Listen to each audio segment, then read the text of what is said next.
What happens if you waive Fifth Amendment rights?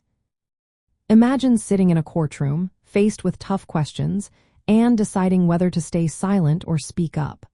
That choice can change everything about your case. When it comes to your legal rights, the Fifth Amendment is a key protector. It gives you the right to refuse to answer questions that might make you look guilty. But what happens if you decide to give up that right? Waiving your Fifth Amendment rights means you voluntarily choose to answer questions, even if what you say could be used against you.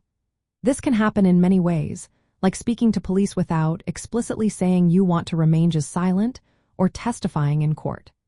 Once you waive this right, the government can use your statements as evidence in your criminal case. That means anything you say can be turned into proof of guilt or innocence.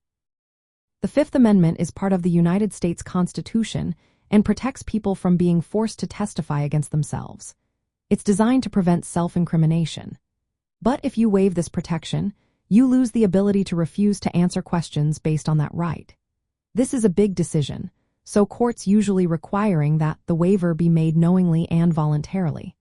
That means you understand what you are giving up and do so without pressure or coercion. If you choose to waive your Fifth Amendment rights and testify, you must tell the truth. You cannot pick and choose which questions to answer and which to refuse. If you lie or give false information, that can lead to additional charges like perjury.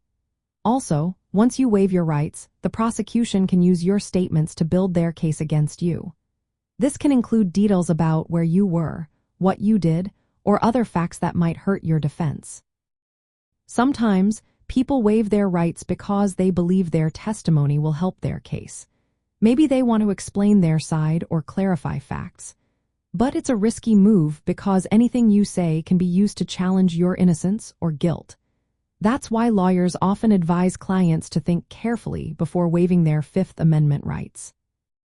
If you decide not to waive your rights and choose to remain just silent, the law generally protects you.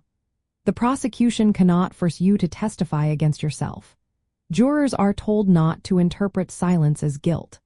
But in some civil cases or situations outside of custody, silence might not be protected unless you explicitly invoke your Fifth Amendment rights. In the end, giving up your Fifth Amendment protection is a serious step. It means you accept that your words can be used against you in court. Courts want to make sure that any waiver is made with full understanding of the consequences. So, it's always wise to consult with a lawyer before making that choice. Remember, your rights are there to protect you, and understanding them helps you make the best decision in tough situations.